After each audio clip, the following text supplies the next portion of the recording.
Assalamualaikum warahmatullahi wabarakatuh. Waalaikumsalam. Waalaikumsalam warahmatullahi wabarakatuh.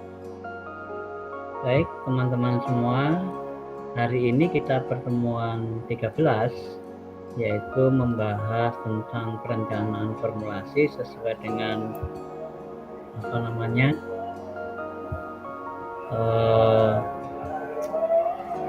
RPS. Oke, kemudian saya tayangkan dulu ya RPS-nya supaya Anda memahami bahwa pertemuan 13 ini adalah perencanaan formulasi ya. Perencanaan formulasi.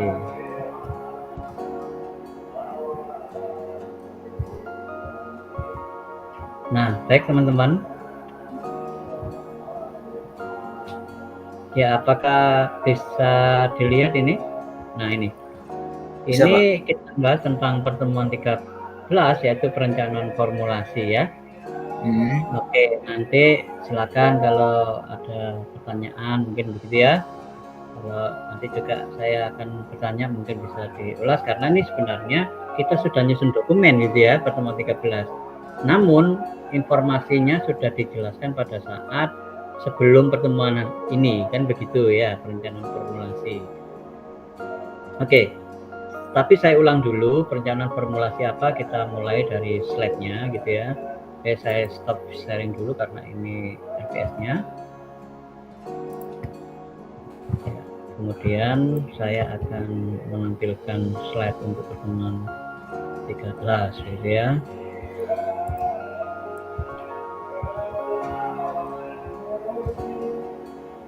Apakah bisa terlihat teman-teman? Bisa, Pak. Bisa, Pak. Pertemuan 13 gitu ya. Iya. Nah, ini kita pertama sebenarnya perencanaan formulasi ini kita sudah bahas secara teori, tapi Anda belum bagaimana menyusun dokumen. Namun sebelumnya kan saya minta Anda menyusun draftnya begitu ya, nanti mungkin bisa saya tanyakan, oke ya. Oke. Nah, perencanaan formulasi itu bagian dari life cycle dari COVID-5 kan begitu ya. Nah, kemudian saya petakan sesuai dengan artikel saya, nanti bisa dilihat di artikel saya karena basis perkuliahan saya ini yaitu penelitian ya, dari penelitian kemudian saya kembangkan di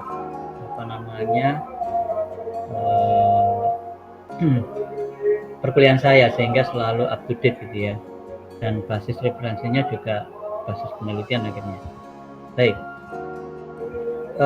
di perencanaan formulasi itu di tahap pertama dari 7 tahapan itu saya cluster gitu ya sesuai dengan artikel saya. Yang perencanaan formulasi itu meliputi initiate program, define problem and opportunities, kemudian define roadmap. Nah, itu kita mulai fokuskan dokumen yang nanti Anda susun karena output dari perkuliahan ini adalah dokumen perencanaan tata kelola TI. Ya. Kemudian klaster yang kedua itu berkaitan dengan perencanaan implementasi yaitu plan program dan execute plan gitu ya. Kemudian yang ketiga adalah perencanaan evaluasi, realize benefit dan review effectiveness gitu ya. Jelas sampai di sini? Ya. Oke. Baik, initiate program. Oke ya. Initiate program adalah proses identifikasi gitu ya terhadap change driver dan keinginan untuk berubah pada tingkat manajemen eksekutif. Jadi ini pemicunya apa? Akan dilakukan tata kelola TI dan karena ini yang mempengaruhi dari tingkat manajemen eksekutif gitu ya. Nah, selanjutnya initiate program itu memicu stakeholder need, kebutuhan stakeholder need. Nah, di dalam COVID-5 itu bagaimana merealisasikan benefit atau benefit realization ya, kemudian mengoptimalisasi risikonya dan resource optimization ya, bagaimana mengoptimalkan sumber daya. Nah, ketiga manfaat ini dapat disesuaikan dengan kebutuhan organisasi. Nah, ini di sini di artikel saya itu ada semua penjelasannya. Kemudian yang kedua adalah define problem and opportunities, yaitu proses penyelarasan antara enterprise goal, IT related goal, enabler goal ya. Itu poin yang paling krusial di situ ya, paling krusial, yaitu berkaitan bagaimana tujuan organisasi itu kita relasikan dengan tujuan IT, dan kemudian proses apa yang perlu dilakukan tata kelola, gitu ya. Nah, ini berkaitan dengan define problem and opportunities. Yang ketiga adalah define roadmap, adalah mendefinisikan target perbaikan yang disertai dengan analisis kesenjangan atau gap analysis. Nah, dari enabler goals, tadi proses-proses itu apa saja yang akan dilakukan di tata kelola TI, itu kita analisis gap-nya. Jadi kalau misalkan di COVID itu dimulai dari level 1 misalkan gitu ya. Nah, itu sebenarnya melakukan analisis terhadap organisasi. Sejauh mana tingkat kematangan dari organisasi itu.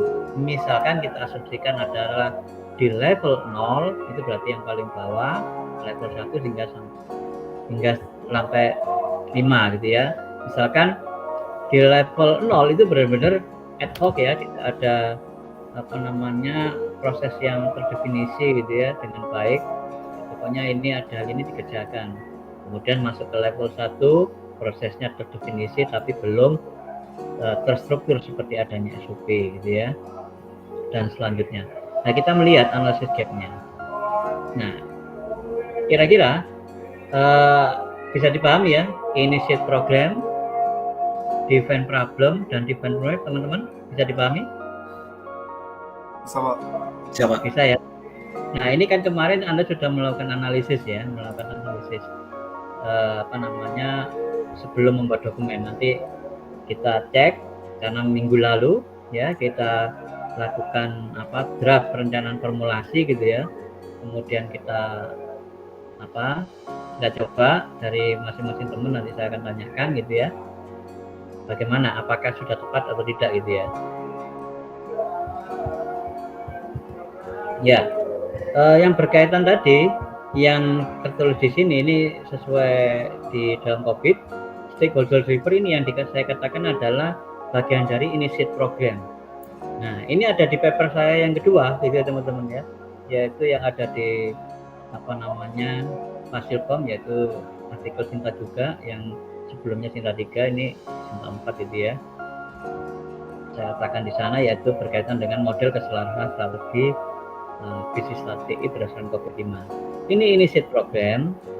Jadi artikel saya yang pertama itu berhubungan dengan artikel yang kedua, artikel 1. Sekarang kita bahas yang artikel yang kedua. Bagaimana menghubungkan ini ya, stakeholder driver dan stakeholder needs, kan begitu ya.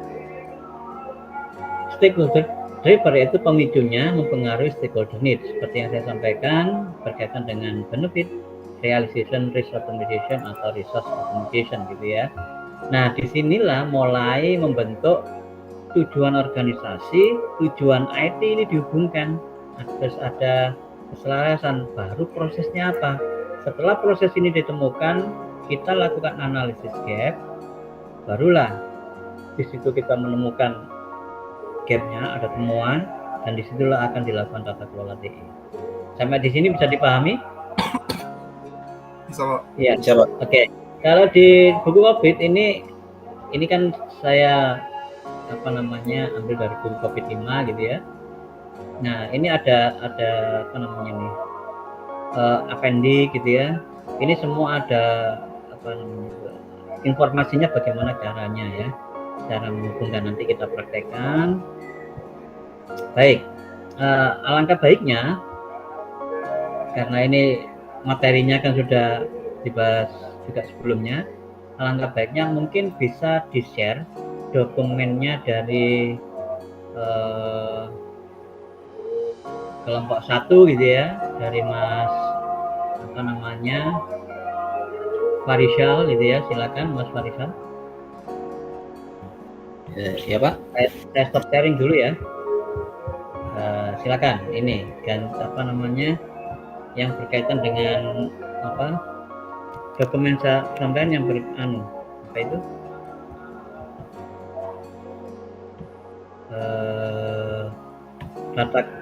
perencanaan formulasi. Bisa di-share Mas Farisal, silakan. Perencanaan evaluasi. Ya, yang dokumennya yaitu berkaitan dengan initiate program yang di awal itu Mas ya. Jelas ya? Ya, Pak. Ya, silakan di-share dulu Mas. Saya akan melihat draft yang saya minta di minggu lalu, apakah sudah tepat gitu ya. Silakan Mas. Silakan, yang penting dokumennya. Ini Pak. Initiate program. Mungkin diperbesar supaya saya bisa terbaca. Ya, Ini. initiate program itu think drivernya apa? Oke. Initiate. Oh, ya.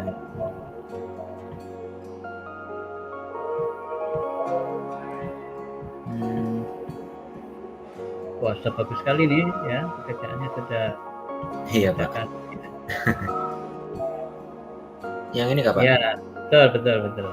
Nah, ini yang yang memicu, artinya di sini adalah agak diperbesar ya Mas ya. Saya kurang bisa baca. Nah, ini ya, yang mendorong adalah proses perubahan ini ya. Proses think drivernya ya, yang kalimat di atas itu ya. Oh, ini ya. Oke, yaitu proaktif respon, karena Telkom Sigma ini harus banyak merespon ini ya, perubahan lingkungan ya, perubahan ada teknologi dan seterusnya ya. Iya, Gitu ya Mas ya. Oke, akhirnya yang menjadikan acuan adalah benefit realization dan resource optimization ya. Iya Pak. Oke ya. Baik. Tidak jelas di situ, mungkin bisa dibacakan Mas dengan memanfaatkan Mas di atas. Ya, apa ya? Benefit realization dengan memanfaatkan tata kelola TI dapat menghasilkan kontribusi finansial gitu ya. Iya Pak. Oke, peningkatan kepuasan pelanggan atau pencapaian tujuan strategis lainnya. Ya oke. Dengan yang kedua adalah resource. Jadi Anda ingin mentata kelola dengan kebutuhan yang diharapkan adalah benefit realization dan ini ya, resource optimization ya. Iya Pak, benar Pak. Ya baik. Oleh sebab itu visi atau misi mungkin ya, atau tujuan apa yang Anda harapkan, yang enterprise goal-nya mungkin bisa naik ke atas ya slide-nya tadi ya. Oh, visi-misinya apa ya? Ya.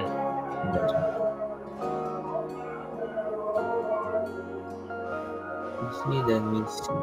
Ya. Oke, naik ke atas. Oh ini ya. Iya nih Pak. Jadi inginnya meningkatkan kapabilitas internal ya. Iya Pak, benar Pak. Atau kaitannya dengan layanan ya. Iya benar Pak. Internal ini agar layanannya bisa baik gitu ya, terdepan dan terpercaya itu ya. Benar Pak. Baik, oleh sebab itu dipilih enterprise goal-nya yang tadi Mas kebalik ke bawah lagi, turun ke bawah lagi ya. Oke. Ya bagus sekali udah pekerjaannya ini. Iya. Enterprise goal-nya yang bawah tadi. Ya ini ya EG08 ya. Iya sama EG16. EG16, oke. Ya, yaitu kaitannya dengan customer oriented service, karena Anda ingin fokus pada service culture yang diorientasikan, dan kemudian ini ya optimalisasi IT asetnya ya. Nah, iya, resource and capability gitu ya. Iya Pak, benar Pak.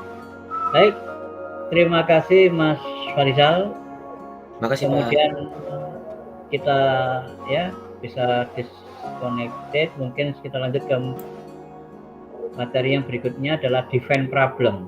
Apakah Mas Anas siap berkaitan dengan define problem, dokumennya atau draft penyusunannya? Siap Pak. Langsung diarahkan ke define problemnya ya. Screen Pak. Oke, kamu silakan Mas Anas.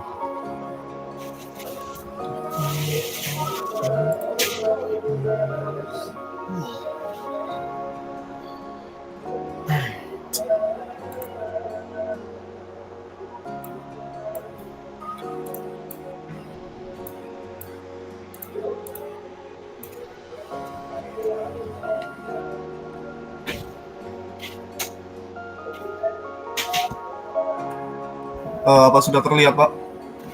Ya, terlihat langsung ke define problemnya Mas ya. Oh, baik Pak. Formulasi itu define problem ya. Nah itu. Iya, ini. Ya, silakan. Oke. Tadi pilih EG0 berapa itu? 08. EG08 Pak. Ya, oke. Ini agak diperbesar Mas. Oh, baik Pak. Oke, EG008 budaya layanan berorientasi pada pelanggan, bagus. Lanjut lagi Mas. Turun Mas. Untuk ini. Nah ini ya. Akhirnya Anda pilih ETG 05 ya. Iya Pak, benar. Ya bagus, ini ada bahasa Inggris, ada bahasa Indonesia, kerjanya bagus gitu ya. Penyampaian pelayanan TI yang sejalan dengan kebutuhan bisnis. Baik. Kemudian ETG 05 ini membawai berapa enabler proses atau berapa proses Mas akhirnya? Halo? Enabler prosesnya itu mungkin sambil diturunkan gitu. Jadi ada APO gitu ya. Iya Pak, ini ada Hmm. APO 11. Ini APO 4 ya. Iya Pak, Lanjut. APO 04. Oh ini ini sementara, langsung dianalisis gap ini Mas ya.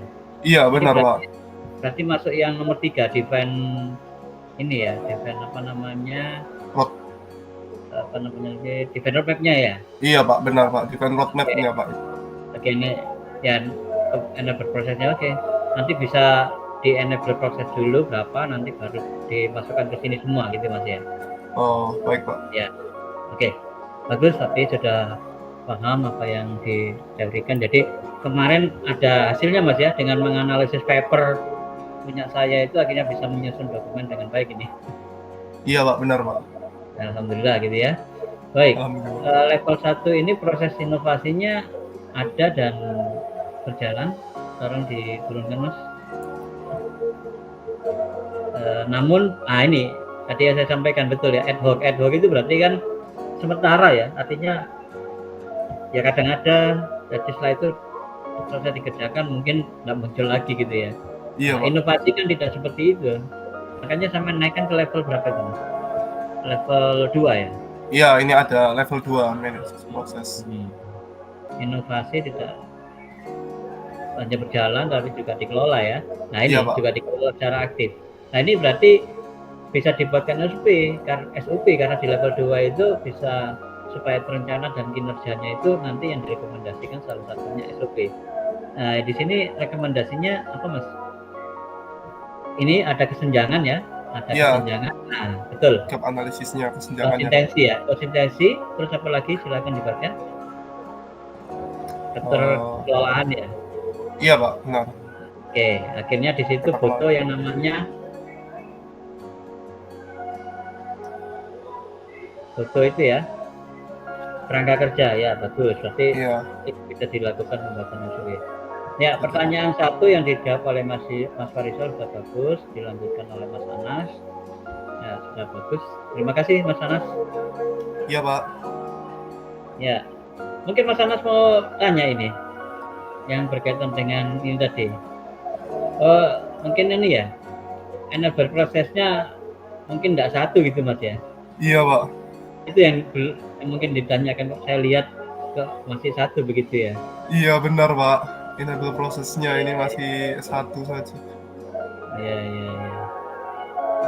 Baik. Jadi nanti harusnya itu disesuaikan Mas ya. Harusnya misalkan kalau ETG 05 itu ada apa saja kan begitu ya. Iya Pak. Seperti yang saya contohkan di sebelumnya itu kita harus buka COVID 5-nya, kemudian diarahkan di mana di posisi situ ya. Jelas ya Mas Anas ya? Jelas Pak. Oke, terima kasih Mas Anas, bisa di stop sharing.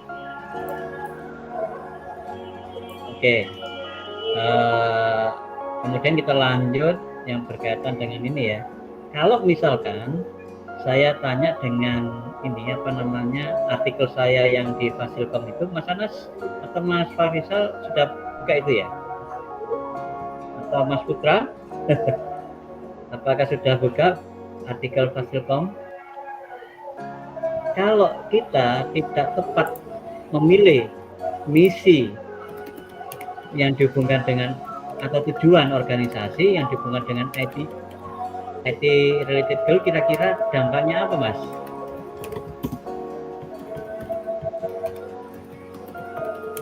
Oke, ini Mas.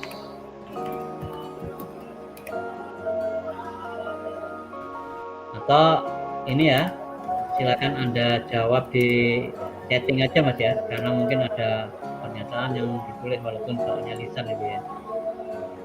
Baik, Pak. Oke, selanjutnya Mas Putra. Halo Mas Putra. Ya, atau teman-teman semua ya. Pertanyaannya sederhana saja. Apakah benefit realization, risk optimization ataupun resource optimization itu sangat penting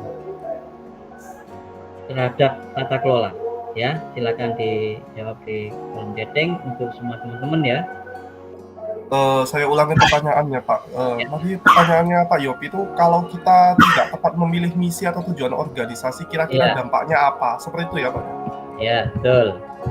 Silakan Mas atau teman-teman yang lain menjawab kalau tujuan organisasi itu tidak bisa diselaraskan dengan IT governance, dampaknya apa? Itu ya pertanyaan yang pertama. Saya telah tulis di kolom chatting. Saya akhiri gitu ya.